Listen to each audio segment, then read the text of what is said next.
नमस्कार दोस्तों, हर संडे की तरह आपके साथ जुड़ चुका हूँ। आप जानते हैं कि मैं हर संडे अर्बन कोऑपरेटिव बैंकिंग के बारे में एक सब्जेक्ट के ऊपर बात करता हूँ। पिछले 3 संडे हम लोग फ्रॉड रिस्क मैनेजमेंट जो जुलाई 2024 का सर्कुलर था उसके बारे में डिटेल हमने बात की है। उसमें एक सेशन बाकी है। वो एक सेशन हम लोग शायद जून में अपलोड कर सकते हैं, लेकिन इन द मीन टाइम मुझे लगता है कि there are several Reserve Bank of India guidelines towards which we are not focused और we are not paid much attention to. ऐसी एक गाइडलाइंस पिछले साल जुलाई 2024 में आई है। ये जो गाइडलाइन है ये सभी रेगुलेटेड एंटिटीज़ के लिए रिज़र्व बैंक ने दी थी जुलाई 2024 में, और जिसमें कि NBFCs है, कमर्शियल बैंक्स है, अर्बन कोऑपरेटिव बैंक्स है, स्टेट कोऑपरेटिव बैंक है। जो भी एंटिटी रिज़र्व बैंक के डायरेक्शन के ऊपर चलती है उनके लिए ये गाइडलाइंस है। किस बारे में है ये guidelines? This guideline is on a master direction on treatment of wilful defaulters and large defaulters.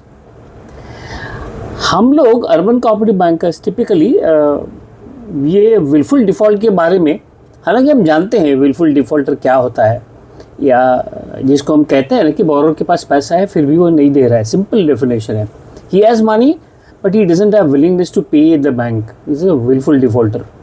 अब ये गाइडलाइन में कम से कम 20-25 पुरानी गाइडलाइन सब रिजर्व बैंक ने कैंसिल कर दी है। यही मास्टर है जो वैलिड है आपके लिए, अर्बन कोऑपरेटिव बैंक्स के लिए और सभी कमर्शियल बैंकों के लिए। ये सर्कुलर काफ़ी बड़ा है। बड़ा क्यों है?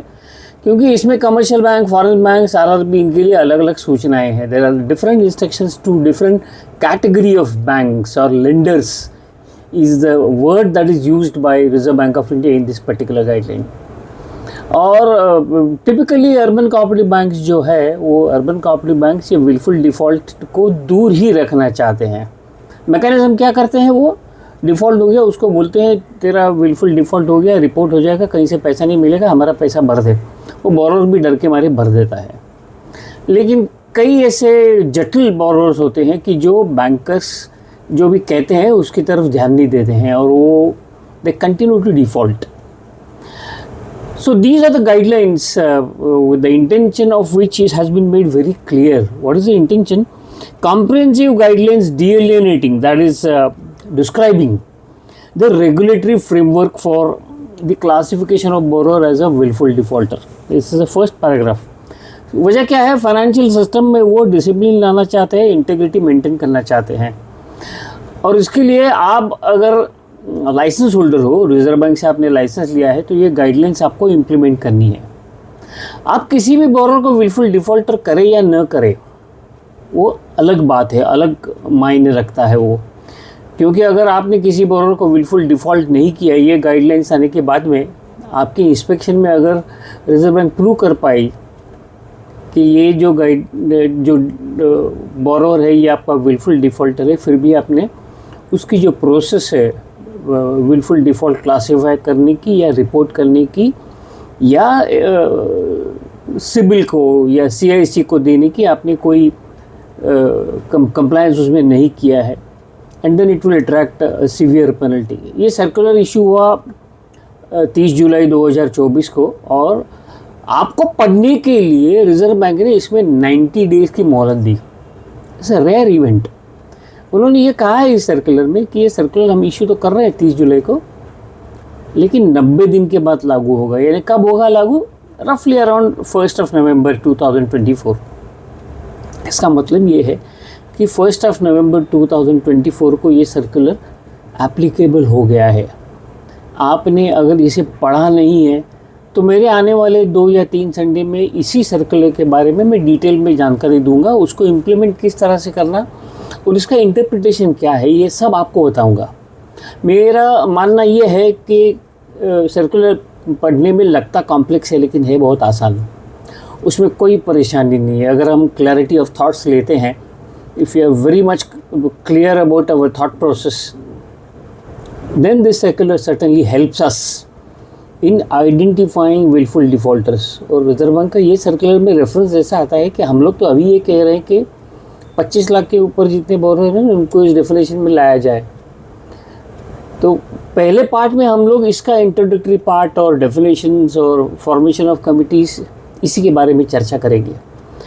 हमें ये सर्कुलर पढ़ते वक्त हमेशा याद रखना है कि इसमें जो फॉरेन बैंक्स, कमर्शियल बैंक्स और NBFCs को दी गई गाइडलाइंस है ना, वो पढ़ना ही नहीं है, वर्चुअली उसको इग्नोर करना है, क्योंकि उसमें आपका कन्फ्यूजन बढ़ेगा।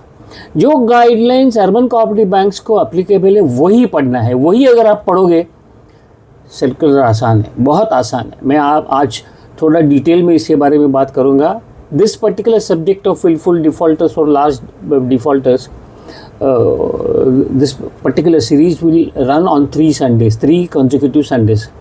Today I am taking only first part, that is definition and preparatory background for the implementation. Therefore I'll be focusing on the critical definitions which have been given, and I'll be talking about them as to what as a urban cooperative bank you should be doing this. उन्होंने ये कहा है कि ये जो willful defaulters हैं ये deliberately default करते हैं, तो उनके ऊपर भी चोट लाना या चोट करना बहुत आवश्यक रहेगा। It will be extremely important that we teach them a lesson by remaining within the precincts of the law. जो कानून है, जो रेगुलेशन है, उसके अंदर रहते हुए हमें ये काम करना है, विलफुल डिफ़ॉल्टर्स को लेसन टीच करना है। कई बार हमारे मन में ये कन्फ्यूजन होता है, जो अगले 2 एपिसोड्स में मैं क्लियर करूँगा। एक बार हमने विलफुल डिफ़ॉल्ट कर लिया तो उसका कॉम्प्रोमाइज़ सेटलमेंट करना मुश्किल है, उसको रीस्ट्रक्चर करना मुश्किल है, ऐसा नहीं है। There are conditions, set conditions, pre set conditions, and these conditions will enable you to take those actions which we will see. So this is after the fraud risk management. This is a second most important circular of 2024 about which I have not done any session, nor do I find any explanatory guidelines on the YouTube channel about this particular issue, and therefore this is for all the bankers, but my focus will be urban cooperative banks. पहले तो इन्होंने ये circular जो है ये 5 हिस्सों में divide किया है। पहला हिस्सा है ये कि प्रिलिमिनरी, जिसके ऊपर हम बात करेंगे आज, पूरा प्रिलिमिनरी डिस्कशन हम लोग पूरा करेंगे। Second part is treatment of wilful defaulters. Third is reporting of wilful defaulters and large defaulters.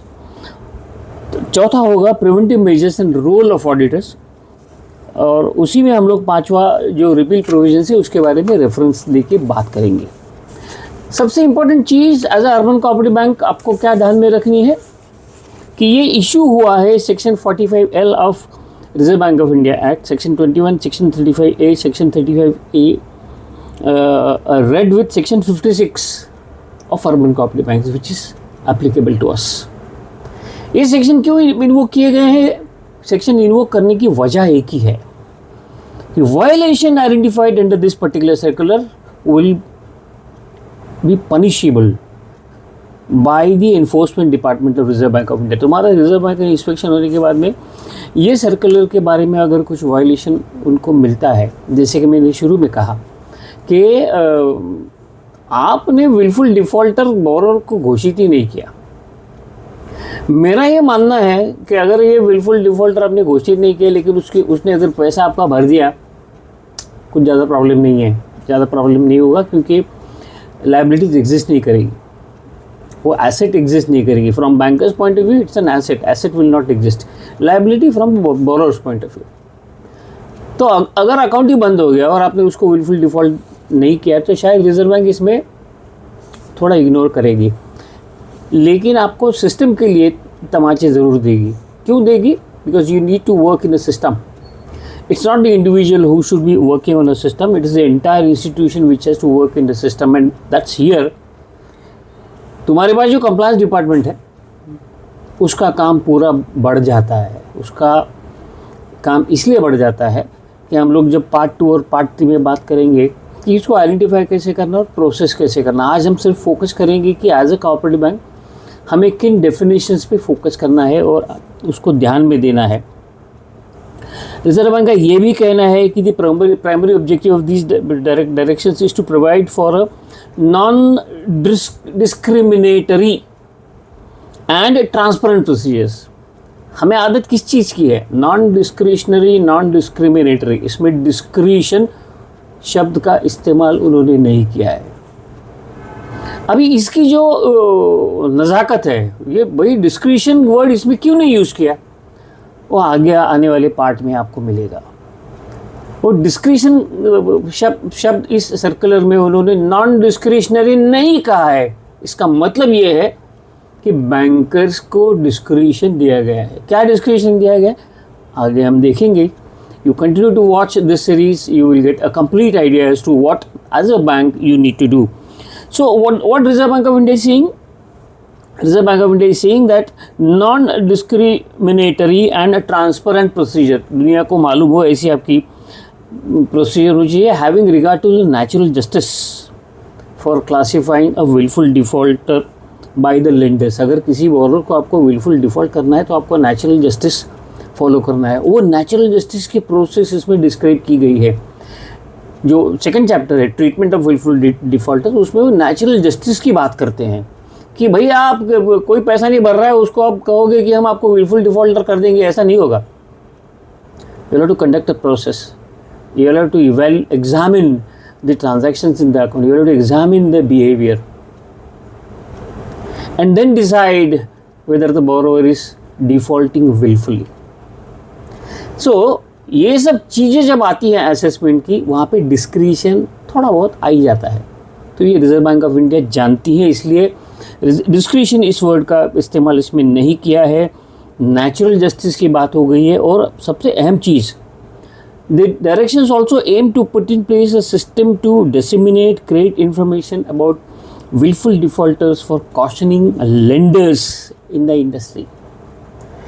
आपका जो सिविल पॉपुलर नाम सिविल है, there are 5 credit information companies, पांचों को आपको इन्फॉर्मेशन देना है ताकि पूरी इंस्टीट्यूशनल लेंडिंग का जो इंफ्रास्ट्रक्चर है वो जान सके कि भाई आपका बंदा, आपकी कंपनी, आपके यहाँ पे बोरो की गई पार्टनरशिप फर्म जो 25 लाख के ऊपर उसके ड्यूज है वो विलफुल डिफॉल्टर है। ताकि इसमें जो पीनल मेजर्स उन्होंने दिए गए हैं ये सभी लेंडर्स को इम्प्लीमेंट करने हैं। यानी कि आप जब सिबिल रिपोर्ट निकालते हो और अगर सिबिल रिपोर्ट में कोई बोरोवर आपके पास है और उसके बारे में अगर आपको इन्फॉर्मेशन आती है कि वो विलफुल डिफ़ॉल्टर है किसी और फाइनेंशियल इंस्टीट्यूशन का और किसी और लेंडर का, आप उसको पैसा नहीं दे सकते। कब तक नहीं पैसा दोगे, ये पार्ट 3 में आपको आएगा। There are periods which have been prescribed. For guarantors also the same story applies. Guarantee invoke होने के बाद अगर उन्होंने पैसा नहीं दे दिया, डिस्पाइट हैविंग मीन्स, वो गारंटर को भी विलफुल डिफ़ॉल्टर की व्याख्या में आप ला सकते हैं। आज का जो एपिसोड होगा वो अंडरस्टैंडिंग द कंसेप्ट, इसी पे हम लोग जाने वाले हैं। तो जैसे कि मैंने कहा, ये सर्कुलर इशू हो गया 30 जुलाई 2024 को, इम्प्लीमेंट हो गया 1 नवंबर 2024 को। और ये किसको अप्लीकेबल है वो मुझे कहने की ज़रूरत नहीं है। It is all there including ARC, asset reconstruction companies, उनको भी ये लागू है। अगर वो हालांकि लेंडर नहीं भी है फिर भी उनको एप्लीकेबल ये हो जाता है। इतना वास्ट स्कोप इसका है कि जो भी रिजर्व बैंक की रेगुलेटेड एंटिटी है उसको ये एप्लीकेबल हो जाता है, वो लेंडर हो चाहे नहीं हो। इसका दूसरा मतलब ये आता है कि तुम्हारे जो क्रेडिट कोऑपरेटिव्स है वो रिजर्व बैंक के लिए रेगुलेटेड एंटिटीज़ नहीं है, उनके लिए ये एप्लीकेबल नहीं है। मुझे नहीं पता कि क्रेडिट इन्फॉर्मेशन कंपनी अगर क्रेडिट कोऑपरेटिव सोसाइटीज़ को उनका डेटाबेस का एक्सेस देते हैं या उनको अपने अम्ब्रेला में लेते हैं for the purpose of reporting from the unorganised sector. Probably Reserve Bank of India will come out as subsequent guidelines whereunder they will say that even the cooperative credit societies are required to follow these guidelines. That's quite likely. अभी नहीं है, इस वक्त नहीं है, तो आपको ये सोचना है। और जितने भी नॉन कोऑपरेटिव बोरोर्स के बारे में जितनी भी गाइडलाइंस रिजर्व बैंक ने आज तक दी है सब कैंसिल हो गई है। This is the final guideline which has to be implemented. There are a couple of definitions which I am not going to talk because they are very clear. जैसे कि ऑल इंडिया फाइनेंशियल इंस्टीट्यूशंस क्या है, bank की definition भी क्या है, आप तो है ही हो। बोरोर किसको कहते हैं? सिंपल, जिसने भी किसी भी संस्था से क्रेडिट फैसिलिटी है इज अ बोरोर। और क्रेडिट फैसिलिटी फंडेड हो या नॉन फंडेड हो, you have taken non funded facility, bank guarantee, even that is applicable, even that facility comes under the definition of credit facility. Credit information companies आप जानते ही हैं। Director इस word का उन्होंने इसमें व्याख्या की है। वो व्याख्या इसीलिए की है कि जो बंदा डायरेक्टर करके कंपनी में काम करता है और वो कंपनी के परिचालन में हिस्सेदार है, बड़ा काम करता है, तो वो डायरेक्टर उसमें आ जाता है। कुछ डेफिनेशंस जो हम जानते हैं लेकिन हम लोग ध्यान नहीं देते हैं, रिजर्व बैंक हमेशा कहता है। ये पूरे सर्कुलर का बेस कहाँ है पता है आपको?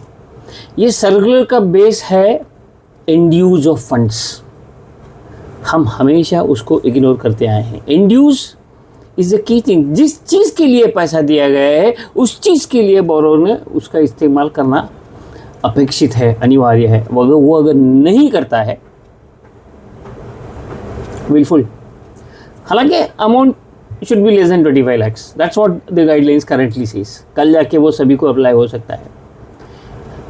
हम लोग इंड्यूस के ऊपर ज़्यादा बात नहीं करते, ज़्यादा सिस्टम कंफर्मेशन नहीं करते हैं। हम लोग सीए का सर्टिफिकेट लेके रख देते हैं या फिर एसेट वेरिफिकेशन रिपोर्ट हम लोग रिकॉर्ड में रख देते हैं टू कंफर्म द इंड्यूस। आप जानते हो कि पिछले 3-4 साल से रिजर्व बैंक की इंस्पेक्शन टीम जब आती है तब इंड्यूस के ऊपर बहुत फोकस करती है वो, और इसीलिए इस सर्कुलर में उन्होंने डाइवर्जन ऑफ फंड्स की डेफिनेशन दी है।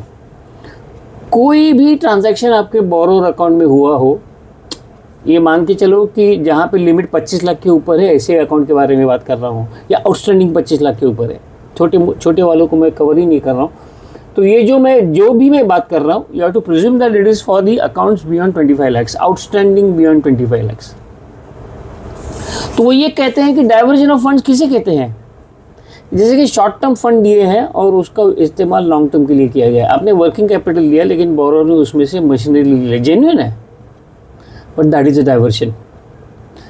सो डाइवर्जन ऑफ फंड की जो डेफिनेशन है, इसमें आपको ये देखना है कि utilisation of fund is for the purpose for which it has been given.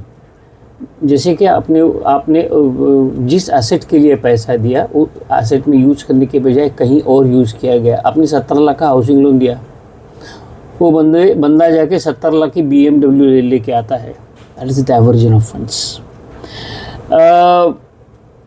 बहुत सारी कंपनियां ऐसी होती है कि जिनके मल्टीपल बिजनेसेस होते हैं और वो ग्रुप कंपनीज में ट्रांसफ़र करते रहते हैं। तो वो इनका ये कहना है कि transferring funds availed using credit facility to the subsidiaries और ग्रुप कंपनीज और other entities by whatever modality without the approval of lender. Lender का अप्रूवल है, बैंक ने अप्रूवल कर दिया, कोई प्रॉब्लम नहीं, लेकिन अप्रूवल नहीं है, that is diversion of funds. आप जानते होंगे, आप कैश क्रेडिट लिमिट जब देते हैं तो आप इंसिस्ट करते हैं कि आप पूरा ट्रांजैक्शन इसी अकाउंट में से रूट करेंगे। क्यों रूट करेंगे? क्यों किसी दूसरी बैंक से नहीं करेंगे? That is considered as a diversion of funds if there is no approval by the bank, by the lender to the borrower to route the transaction through some other bank account. अगर ये approval नहीं है so that will be treated as diversion of funds. आपको notify करना है जब आप cash credit देते हो और वो बोरोर को आप किसी दूसरे बैंक से अलाउ करते हो ट्रांजैक्शन करने के लिए, तो वो बैंक को आपको इन्फॉर्म करना है कि ये बंदे को हमने वर्किंग कैपिटल लिमिट दिया हुआ है, आप इसको कोई लिमिट मत देना। And you fail to keep that on record, fail to keep that on your record and that becomes then a violation. Loan देने के बाद में ग्रुप कंपनीज में इन्वेस्ट कर देना। जैसे कि एक कंपनी को आपने वर्किंग कैपिटल लिमिट दे दिया, वो वर्किंग कैपिटल लिमिट में से दूसरी कंपनी में इक्विटी कंट्रीब्यूशन कर दिया, दैट इज़ ऑल्सो डाइवर्शन। और जब भी फंड्स का शॉर्टफॉल होता है, बोरोवर लाता नहीं है, he keeps on depending upon the bank, तो बैंक से ओवर लिमिट लेते रहता है। तो ये सब चीज़ें उन्होंने डिफ़ाइन की है, गारंटर की डेफिनेशन उन्होंने दी है। और इसकी जो प्रोसेस है, ये प्रोसेस उन्होंने वैसे तो कॉम्प्लेक्स है लेकिन है सिंपल। उन्होंने as far as urban cooperative banks are concern, उन्होंने 2 लेयर्स बनाए हैं, सभी के लिए है। वैसे मैं अर्बन कोऑपरेटिव बैंकिंग के बारे में बात करता हूँ। वो ये कहते हैं इसमें कि there has to be an identification committee, and this identification committee will have to be constituted by the lender, that is the urban cooperative bank. ये आइडेंटिफिकेशन कमिटी में कौन होगा? ध्यान से सुनो, वो क्या कहते हैं। इन case of UCBs, in BFC के बारे में हमें कुछ सोचना है। In case of UCBs, an officer not more than 1 rank below the MD CEO as a chairperson and 2 senior officials not more than 2 ranks below the chairperson of the committee as member चाहिए। Identification किस लिए करना है? Identification committee किस लिए करनी है कि विलफुल डिफ़ॉल्ट हुआ है तो उसका बेसिक असेसमेंट इवैल्यूएशन ये आइडेंटिफिकेशन कमेटी को करना है। ये जो बोरोर है, जिसने आपसे पैसा लिए है, जिसका आउटस्टैंडिंग लिमिट 25 लाख के ऊपर है, ये विलफुल डिफ़ॉल्ट में आता है या नहीं आता है, ये आइडेंटिफाई कौन करेगा? तो this will be done by a committee, this is the committee. वो ये कहते हैं अ chairperson should be an officer not more than 1 rank below the MD and CEO. आप जानते हो कि इसमें इसका मतलब ये है कि एमडी सीईओ आइडेंटिफिकेशन कमेटी में नहीं आएगा।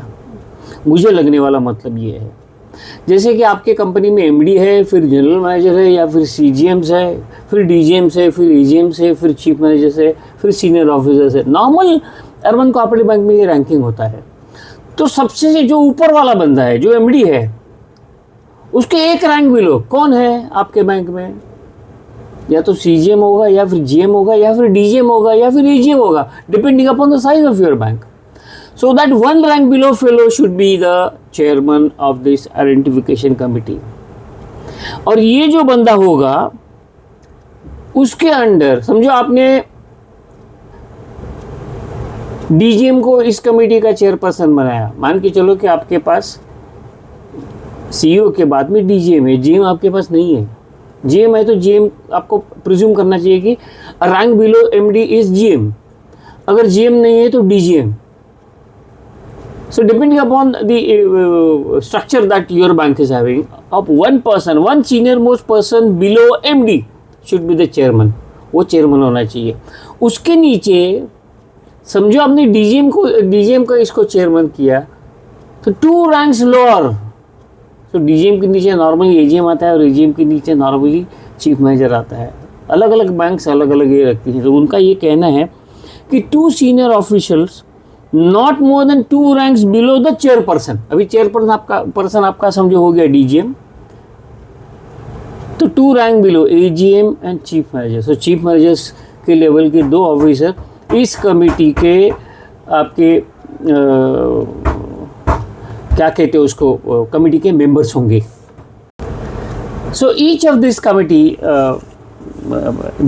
formation of this committee has to be done accordingly. This will be known as an identification committee. क्या करेगी ये? आइडेंटिफाई करेगी।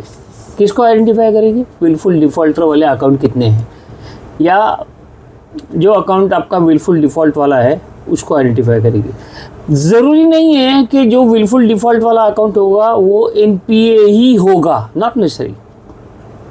लेकिन अगर एनपीए होगा तो उसके लिए अलग प्रोसेस उन्होंने डिस्क्राइब किए। शायद वो नेक्स्ट संडे और उसके बाद वाले संडे में मैं डिस्क्राइब करूँगा डिटेल में, क्योंकि हम लोग अभी प्रिलिमिनरी चीज़ों के ऊपर ही बात कर रहे हैं। ये अगर आप अच्छी तरह से समझ सकते हैं तो नेक्स्ट संडे को आपको ज़्यादा सहूलियत होगी, क्योंकि इन चीज़ों का कंसिस्टेंट रेफरेंस अगले 2 संडेज में आने वाला है। कहने का मतलब ये है कि आइडेंटिफिकेशन कमेटी की प्रोसेस उन्होंने क्यों की है कि आपको जेन्युइनली, क्योंकि ये आप वो बोरोर की ज़िंदगी से खिलवाड़ करने वाले हो। क्या खिलवाड़ होगा? उसको अगर आपने विलफुल डिफ़ॉल्ट करके सर्टिफाई कर दिया, घोषित कर दिया, कहीं उसको मार्केट में से पैसा नहीं मिलेगा, उसकी पूरी बदनामी होने वाली है। उसका फ़ोटो पब्लिश करना है या नहीं करना है अलग बात है, उसके बारे में भी बात करेंगे। तो इनका कहना ये है कि इन्होंने सब कॉर्पोरेट एक्ट्स के डेफिनेशन इसमें दिए हैं, जिसके ऊपर हमें बात करने की ज़रूरत नहीं, क्योंकि हमारे यहाँ इंडिपेंडेंट डायरेक्टर या एग्जीक्यूटिव डायरेक्टर कोई संकल्पना हमारे यहाँ पे नहीं है, लेकिन बोरोर की कंपनी में होती है। तो इंडिपेंडेंट डायरेक्टर अगर बोरोर की कंपनी में जिसको आपने लोन दिया है 25 लाख के ऊपर है, उसमें इंडिपेंडेंट डायरेक्टर है, उसको आप विलफुल डिफॉल्टर में नहीं ले सकते हो जब तक के वो उस करनी में नहीं है। यानी what ever action of diversification और डाइवर्जन ऑफ फंड्स और विलफुल डिफॉल्ट की जो एक्शन आगे जाके डिफाइन की गई है उसमें उसका कोई रोल नहीं है, और ये रोल भी उसको एक्नॉलेज करना है। वो प्रोसेस क्या है वो अगले संडे में देखेंगे, लेकिन कहने का मतलब ये डेफिनेशंस भी आपको मालूम होना ज़रूरी है, क्योंकि आप जब विलफुल डिफॉल्टर की प्रोसेस करेंगे you should know these guidelines very clearly. मैं आपको आसान तरीके से 3 संडे में ये बताने वाला हूँ ताकि आपकी बैंक फुल्ली कंप्लायंट रहे। उन्होंने ये कहा है कि लार्ज डिफ़ॉल्टर की व्याख्या भी इन्होंने इसी में की है। क्या है ये व्याख्या? लार्ज डिफ़ॉल्टर जिसका आउटस्टैंडिंग अमाउंट 1 करोड़ से ऊपर है और जिसके बारे में आपने ऑलरेडी सूट फाइल किया है या आपने उसको डाउटफुल या लॉस एसेट ऑलरेडी क्लासीफाई कर दिया है, तो उसको लार्ज डिफ़ॉल्टर कहेंगे। अभी लार्ज डिफ़ॉल्टर और विलफुल डिफ़ॉल्टर कंफ्यूज मत करना। Wilful default is an independent concept. अब लार्ज डिफ़ॉल्टर विलफुल डिफ़ॉल्टर हो भी सकता है या नहीं भी हो सकता है। समझ में आ गई?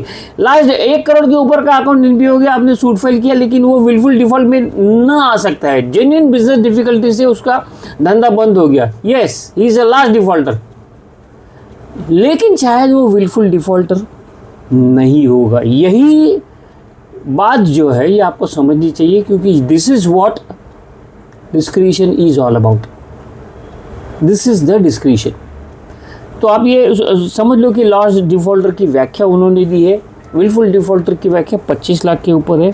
लेंडर यानी कोई भी institution which undertakes the activity of lending, B it urban cooperative bank, NBFC और कमर्शियल बैंक और ऑल इंडिया फाइनेंशियल इंस्टीट्यूशन जो भी है। नॉमिनी डायरेक्टर की डेफिनेशन भी आपको याद रखनी है।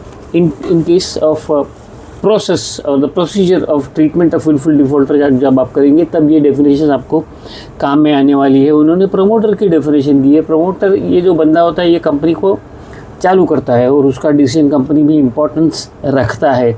सो हर कोई चीज़ उस कंपनी में ये प्रमोटर अगर करता है, वो बोर्ड ऑफ डायरेक्टर्स का पार्ट नॉर्मली होता है। तो ये इम्पोर्टेंट चीज़ें आपको ध्यान में रखनी है। और दूसरी कमेटी आपको और एक फॉर्म करनी है जिसका डेफिनेशन इसमें दिया है, लेकिन ट्रीटमेंट क्या होगी ये हम लोग ये रिव्यू कमेटी का रोल क्या होगा पार्ट 2 में हम लोग देखेंगे कि रिव्यू कमेटी का रोल क्या होगा। अब ये रिव्यू कमेटी कौन सी होगी? जिसमें तुम्हारा एमडी कंपलसरी आएगा। वो ये कहते हैं कि review committee means committee constituted by the lender, that is primary urban cooperative bank also, for the purpose of reviewing the proposal of identification committee. Identification committee आपने बताई, जैसे मैंने आपको बताया कि एमडी के नीचे वाला एक जो बंदा होगा वो उसका चेयरपर्सन होगा और 2 senior officers 2 ranks below this person. जैसे कि आपने यहाँ डीजीएम अगर वो आइडेंटिफिकेशन कमेटी का चेयरमैन बन जाता है, तो ये जो आइडेंटिफिकेशन कमेटी है, ये आइडेंटिफिकेशन कमेटी को रिव्यू कमेटी में प्रस्ताव देना पड़ेगा कि इस बंदे को, इस फैसिलिटी को, इस बोरर को हम लोग विलफुल डिफ़ॉल्टर घोषित करना चाहते हैं या नहीं करना चाहते, वजह देके गिविंग ऑल द रीजंस। तो review committee will have MD as its chairperson। Identification committee का जो रिव्यू करना पड़ेगा ये रिव्यू कमेटी करेगी। MD will be the chairperson and वो ये कहते हैं कि 2 professional directors as its members. अभी बिहार एक्ट हम जानते हैं, बिहार एक्ट सेक्शन 10 BSC ऐसा कहता है कि 51% of your board should have minimum experience in 10 different areas. They are not showing qualification, minimum experience. लेकिन प्रोफेशनल डायरेक्टर्स की डेफिनेशन रिजर्व बैंक के सर्कुलर में, एक सर्कुलर में ऑलरेडी दी गई है। चार्टर्ड अकाउंटेंट होगा, सीनियर लेवल बैंकर होगा, जो भी कोई होगा, वो अगर आपके बोर्ड में है, जिसको आप प्रोफेशनल डायरेक्टर करके रिजर्व बैंक के रिपोर्ट करते आए हैं, रिजर्व बैंक को आप रिपोर्ट करते हैं, इनको आपको इस रिव्यू कमेटी में लेना है CEO के साथ। ये आपने लेने के बाद में यहीं पे बोर्ड लेवल का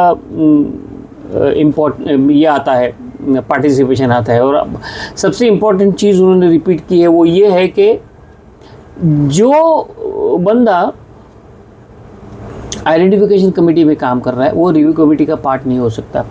दिस दे हैव एस्टैब्लिश्ड, और डायरेक्टर्स में से भी प्रोफेशनल डायरेक्टर्स को लेना ये उन्होंने कहा है। और अभी थोड़ी बात में विलफुल डिफ़ॉल्ट किसे कहते हैं या क्यों इसे विलफुल डिफ़ॉल्ट कहते हैं। मुझे तो सिंपल डेफिनेशन याद है, पैसे है दे नहीं रहा, पैसे है, काबिलियत है,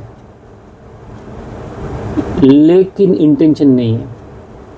simple, I mean go by this principle, this फंडा। उन्होंने जो डेफिनेशन दिया है वही इसको मैच खाता है। वो ये कहते हैं कि विलफुल डिफ़ॉल्टर्स कि उन्होंने 5 या 6 कैरेक्टर्स दिए हैं, उसमें से किसी में भी अगर बैठता है तो बंदा विलफुल डिफ़ॉल्टर है। जैसे कि बोरोर के पास कैपेसिटी है पैसा देने की, रिपेमेंट करने की, लेकिन नहीं दे रहा।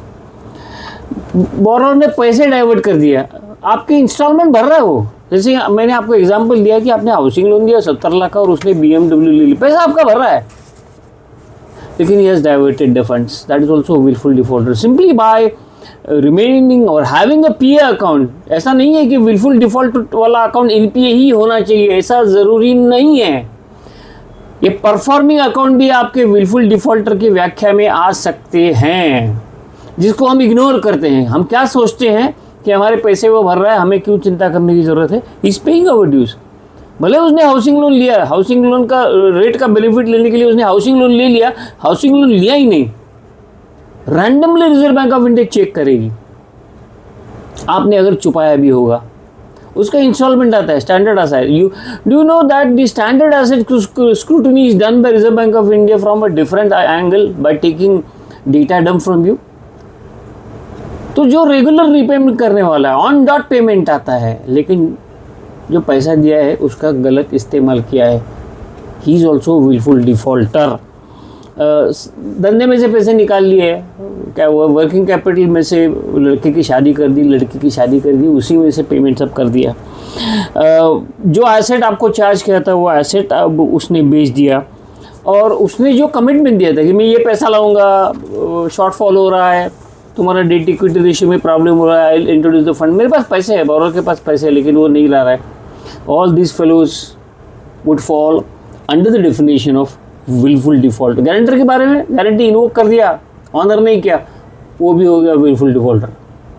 इसका मतलब ये है कि wilful defaulter can be a borrower as well as guarantor, both of them can be treated with the definition of willful defaulter.